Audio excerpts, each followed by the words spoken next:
Hello, how's it going? I am Jocelyn Hillam, and welcome to the Meliora Mentor Podcast. We are trying to find Meliora as mothers.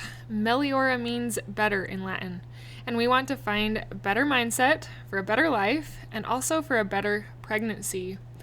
In this podcast, I have a weekly pregnancy episode that comes out on Tuesday and a mindset and motherhood episode that comes out on Friday. Today you are listening to the Friday episode, and I am so grateful that you've joined me. At the time of this recording, it is the month of February, which is the love month, and it also happens to be my husband's and I's 10-year anniversary. So I'm sharing a bunch of marriage tips and mindset to help you in your motherhood and in your life in becoming the woman that you desire to be. Thank you for joining. Hi, I'm Jocelyn, the host of the Meliora Mentor Podcast. Meliora means better in Latin. I encourage better thoughts for a better you and a better life through taking small steps in thought and action. I help pregnant women and mothers to find positivity in their season of life through changing their thoughts to work for them and not against them. I help mothers find the small, doable steps without making drastic changes to their everyday life, and I can help you. Thanks for joining. So the baby was really tired, and during the day she actually sleeps in my bedroom. And I actually keep all my notes for the podcast in the bedroom. And today I forgot to grab my notes. So I'm kind of doing this based on what I remember that I wrote down, but I feel like I can give you a lot of valuable tips even without my notes. So let's give this a go and talk about how to get your husband to do what you want him to do. I am going to try and illustrate this with a story and then give you the tip. Her husband worked very hard during the fall and winter seasons. He was extremely busy, working more than 12, 14-hour days oftentimes in those winter months. When it came to Sunday, which was a day he generally slept in until they had to get ready for church, she would let him sleep in because she knew how much he needed that extra sleep. He didn't get much on the days during the winter that he had to work so hard and so long. But this particular Sunday happened towards the end of his busy season. He wasn't going to work quite as often as he used to. His days had gotten shorter and they were able to have a little bit more free time, time to sleep, time to be together as a family. She woke up on this particular Sunday morning and her head kind of hurt. And the baby was fussing and the kids were wanting food. And she was feeling irritable. She was feeling anxious and angry, upset that he was not getting out of bed to take care of the children's needs. He wasn't getting up to take care of the baby or the children who wanted their food.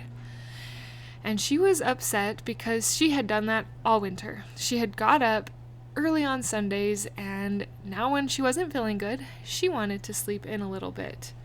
Yet here he was just laying there, seemingly oblivious to what was going on around him with the kids needing breakfast and the baby needed out of bed. Her mind started to dwell on all the reasons that he should be the one to get out of bed and she should be the one to have a turn to stay in bed. She had got up with them all through the winters. She had not had a day to sleep in for a long time. Her head hurt. Couldn't he do it for just this one day?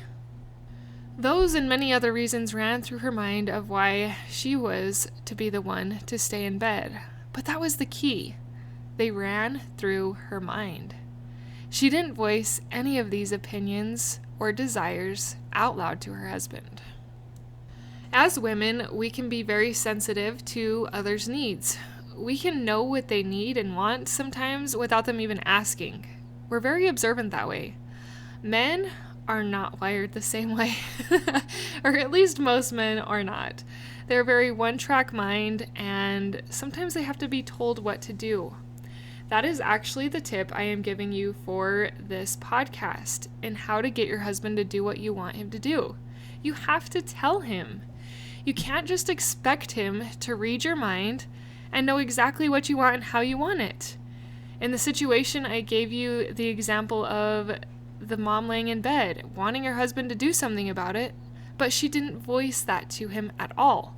He had no idea that she wanted him to get up with the kids. He was probably expecting it to be like any other Sunday morning where he got to sleep in. He had no idea that she wanted something different. If this would have kept going on, she could have kept telling negative stories in her head. And those negative stories add up to build resentment, especially if you don't get it out and you don't talk about it. So the simple way to get your husband to do what you want him to do is talk to him about it. Talk to him about the things that you want him to do, the things that you need. In that situation at the beginning of this podcast, if she just would have said, "You know what, honey, my head really hurts today. Is there any way you could get up and help the kids with their needs this morning? I would really appreciate it."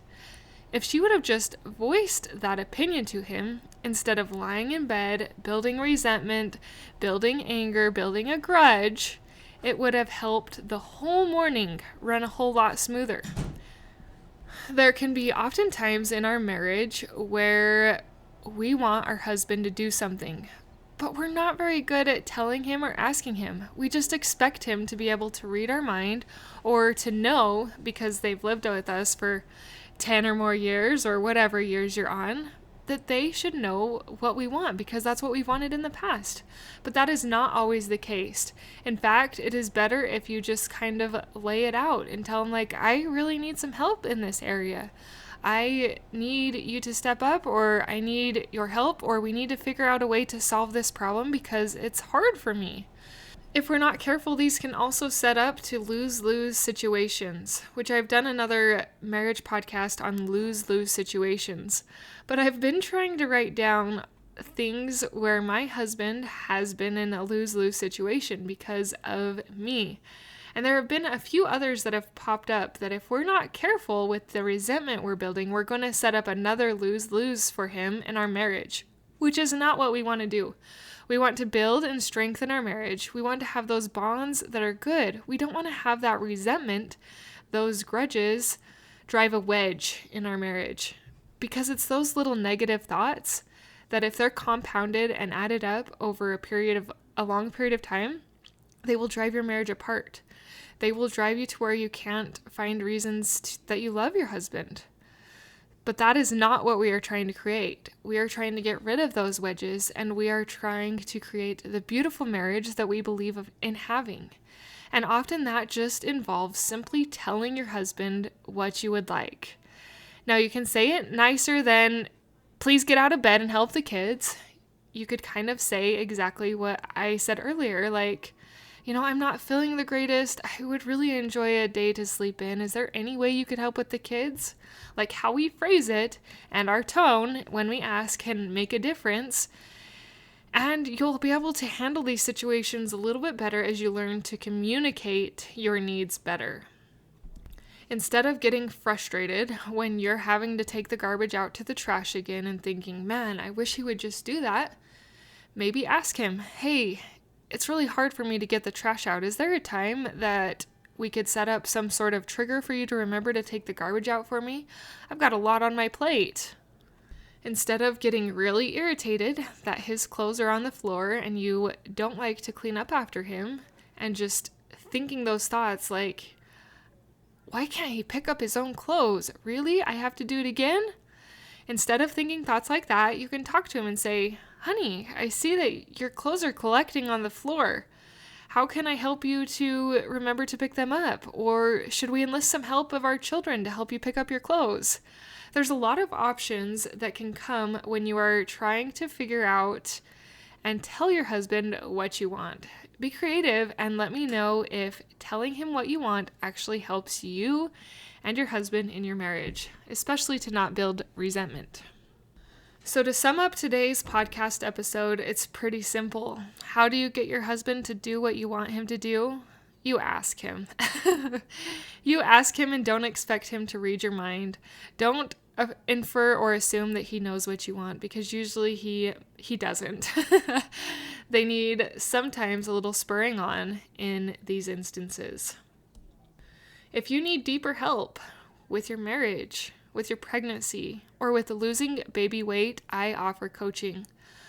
One of the clients that I have been working with in weight loss has lost 20 pounds over the time that I have been helping her. And it is so exciting to see these tools begin to come to fruition into her life. That the small and simple things are really helping her to reach her weight loss goals. It is so fun. I have lost 60 pounds after my last 2 babies, so I've done it twice. And I've been able to maintain the weight I've wanted to for a year, and I haven't gained the weight back. These tools are simple, but extremely powerful and effective. My coaching looks different. I'm a busy mom, and you're a busy mom. So if we can both carve out 10 minutes each week for 5 weeks, 5 weeks makes up a session, then I can help you, give you the small and simple doable steps in a 10-minute session, like I said, over 5 weeks, and then I will hold you accountable. I will help you to implement these. If I give you one that doesn't work, there's a lot of tools in the toolbox that can help you through weight loss, through finding more positivity in pregnancy, and for your marriage. Please message me at melioramentor@gmail.com, and I know that's hard to spell, so it's always in the show notes of the episode. For those of you that can remember, it's Meliora, Meliora. Meliora means better, and we're all just trying to find better. And you know what can help? A mentor. A mentor can help you find better. Let me be your mentor. Let me help in your mindset shifts to find prosperity and the goals that you want to reach. If you've had a friend or a family member that you thought about during this podcast episode and you thought they might like it or could benefit from it, will you share it with them? I have a goal to get 100 reviews on iTunes, and I need your help. If you haven't given me a review on iTunes, will you find an iPhone if you don't have one and give me a review on iTunes? That helps the show to be found, and that allows other mothers to find these mindset tools that can help them also have a better life, better marriage, better motherhood, and pregnancy. So if you could do that, I would greatly appreciate it. Until next time. Thank you for being a part of the Meliora Mentor podcast, for listening, for sharing, and for most of all, applying these tools into your own life to improve your own happiness so that you can find your own better thoughts for a better you and a better life through taking small steps in thought or action to reach your goal. If you are one of those individuals who have an inner desire but are having a difficult time making progress in your goals, I can help you find the small, doable steps without drastic changes to your everyday life. Reach out, let's connect, and let's see you move forward. My name is Jocelyn, and I thank you for listening. Until next time.